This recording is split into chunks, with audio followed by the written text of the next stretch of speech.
जहाँ तक स्किन से संबंधित प्रॉब्लम्स की बात है तो जैसे आयुर्वेद में एक कॉन्सेप्ट है कि आप ऐसे ही सिम्टम्स देख के आपको ट्रीटमेंट नहीं करना, आपको पेशेंट को भी देखना है कि उसकी प्रकृति क्या है, साथ में सीजन क्या है। और हमारे यहाँ तो बहुत अच्छा कॉन्सेप्ट है कि उसकी उम्र भी क्या है, यानी कि पेशेंट किस में है, बच्चा है, युवा है या वृद्ध है।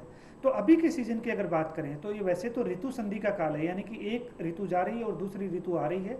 तो इसके अंदर एक तो इम्यून सिस्टम थोड़ा सा कंप्रोमाइज होता है, यानी कि इम्यूनिटी वीक हो जाती है।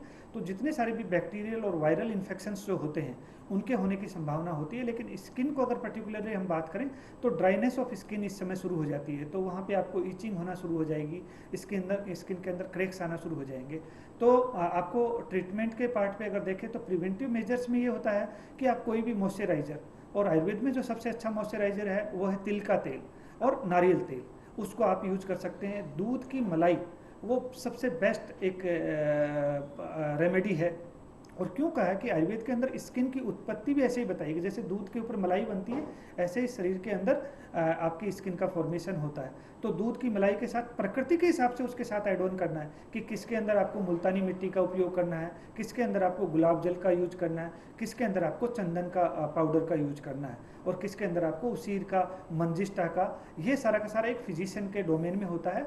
तो अगर आप फिजिशियन से मिलते हैं तो वो आपको डिसाइड करके बता देते हैं कि किस तरीके से आपको स्किन की केयर करनी है। एक जो प्रॉब्लम अभी जो सोराइसिस की प्रॉब्लम एग्रीवेट होना शुरू हो जाती है, और सोराइसिस के अंदर जो सबसे पहले जो ध्यान रखने की ज़रूरत है वो ये है कि जो भी जितने सारे भी एंटी सोराइटिक ड्रग्स हैं उसकी भी एक बहुत बड़ी लिस्ट है। जैसे चक्रमर्द है, आप उसके अंदर बाकुची का भी बहुत अच्छा अगर उसके अंदर यूज कर सकते हैं, वचा है, चोप चीनी है। लेकिन इनको भी मैं फिर यही कहूँगा कि फिजिशियन की सहायता से या फिजिशियन के एडवाइस के हिसाब से, क्योंकि ये सारा का सारा प्रकृति के ऊपर बेस्ड डिपेंड कर सकता है, तो वहाँ पे भी अगर आप उसको प्रॉपर तरीके से यूज करते हैं तो ये तो हो गया लोकल एप्लीकेशन। खाने के अंदर जो आपको ध्यान रखना है, देखिए हमारी अवेयरनेस बहुत अच्छी बढ़ी भी है, लेकिन अभी भी एक जो प्रॉब्लम सोसाइटी के सामने है वो मिसमैच फूड की है। यानी कि हमें पता ही नहीं कि कौन से आहार को कौन से आहार के साथ खाना चाहिए, कौन से आहार को कौन से समय खाना चाहिए। तो इसको अगर हम ध्यान में रखते हैं तो हम बहुत अच्छे तरीके से स्किन से संबंधित प्रॉब्लम्स को ठीक कर सकते हैं।